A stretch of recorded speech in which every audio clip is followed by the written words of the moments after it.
Perkenalkan, nama saya Garnis Novitasari dengan NIM 01021282429119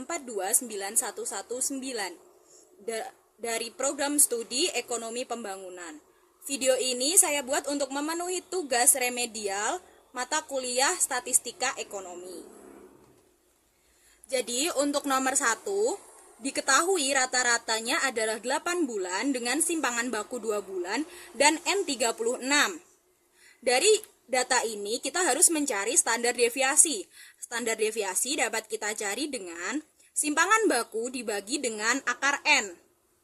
Kemudian dapat dilihat hasilnya adalah 0,3333. Dari data ini kita dapat mencari peluang rata-rata.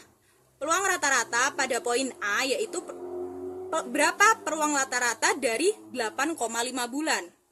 8,5 bulan ini kita jadikan X, data X. Jadi data X adalah 8,5. Dapat dimasukkan ke rumus yaitu Z sama dengan X min mu per S. S ini adalah standar deviasi. Kemudian dimasukkan 8,5 minus 8 per 0,3333. Kemudian hasilnya adalah 1,5.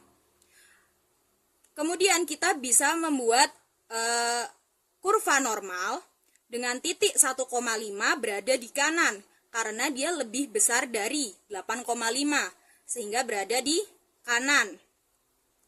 Lalu kita arsir dan dicari P, Z lebih besar dari 1,5. Karena berada di kanan, kita mencarinya 1 minus 0,9332. Ini dapat dicari dari tabel distribusi normal yang area kiri. Oleh karena itu 1 minus ini dihasilkan 0,0668. Kemudian yang poin B, peluang rata-rata kurang dari 8,5. Sama dengan poin pertama, namun ini kurang dari. Maka P kurang dari 1,5 kita masukkan ke kurva normal. Dia berarti yang diarsir berada di sebelah kiri karena kurang dari. Jika di sebelah kiri karena kita tadi menggunakan tabel distribusi normal Z di sebelah kiri, maka langsung saja ke 0,9332. Kemudian untuk poin yang C, peluang rata-rata antara 7 sampai dengan 8,5 bulan adalah kita mencari dulu nilai Z dari X sama dengan 7, yaitu minus 3. Kemudian kita mencari Z dengan X 8,5, yaitu 1,5. Kemudian kita masukkan ke dalam kurva distribusi normal, yaitu titik minus 0,3 dan titik 1,5. Kemudian arsirannya berada di tengah. Karena arsiran berada di tengah, kita memasukkan nilai Z minus 0,3 dari tabel distribusi dikurangi dengan 1,5, yaitu 0,9319. Selanjutnya, nomor 2, diketahui N sama dengan 200 dengan X 154. Kemudian kita mencari P topi dulu. P topi dapat dicari dengan X min N, yaitu 154 per 200. Hasilnya adalah 0,77. Tingkat keyakinannya 97% dengan alfa 0,03, alfa per 2-nya 0,015, dan Z alfa per 2 2,17. Kemudian masukkan ke dalam rumusnya Z alfa per 2 dikali akar dari P topi kurung buka 1 min P topi kurung tutup per N. Kemudian hasilnya adalah 0,0645. Dari ini kita dapat mencari batas bawah serta batas atasnya.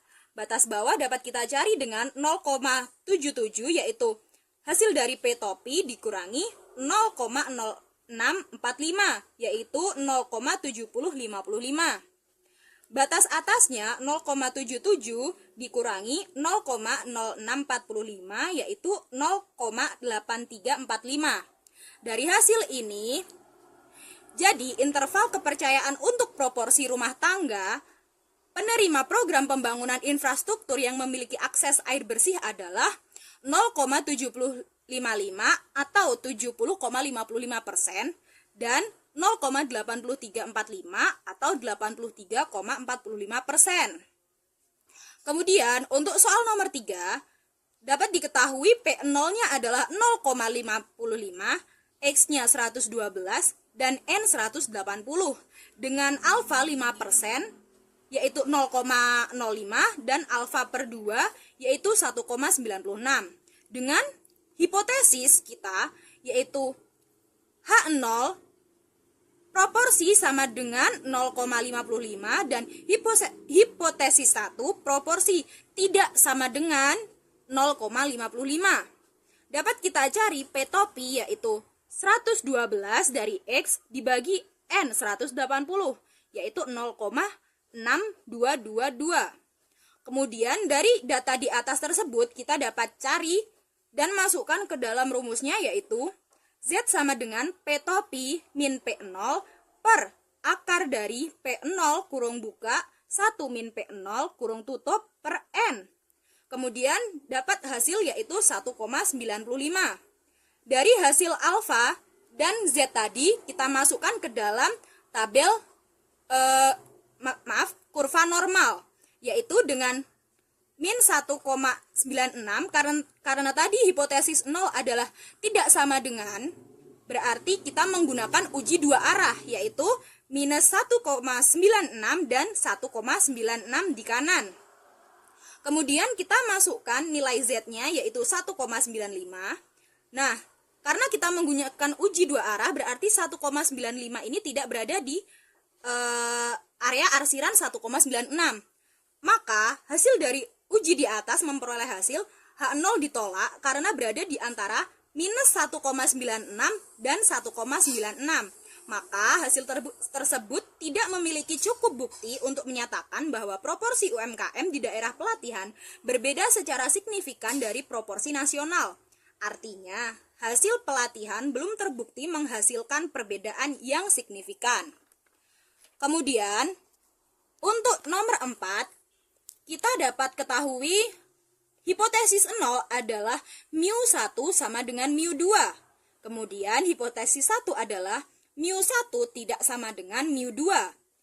Diketahui datanya adalah N1 sama dengan 12, X bar 1 sama dengan 8,1, dan S1 sama dengan 1,3, serta N2 sama dengan 10 dan X bar 2 sama dengan 7,4, S2 sama dengan 1,2.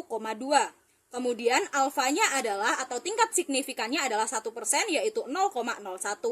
Kemudian dari data di atas kita dapat masukkan ke dalam rumus T. Rumus T adalah X bar 1 min X bar 2 per akar dari S1 kuadrat per N1 plus S2 kuadrat per N2. Dapat hasilnya yaitu 1,31. Kemudian kita mencari DF-nya.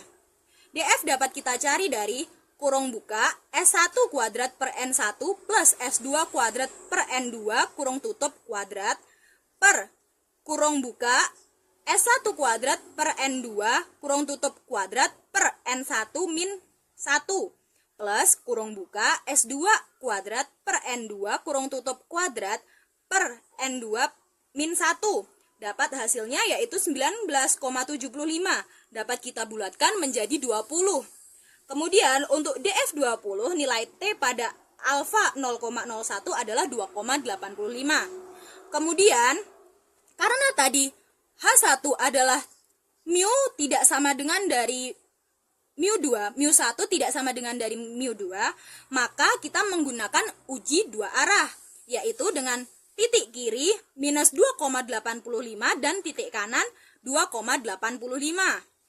Kemudian titik T kita masukkan.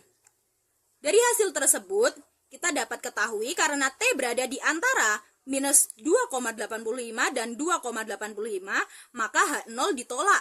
Tidak terdapat perbedaan signifikan pada tingkat signifikansi 100% antara rata-rata waktu layanan teller sebelum dan sesudah penerapan sistem antrean digital.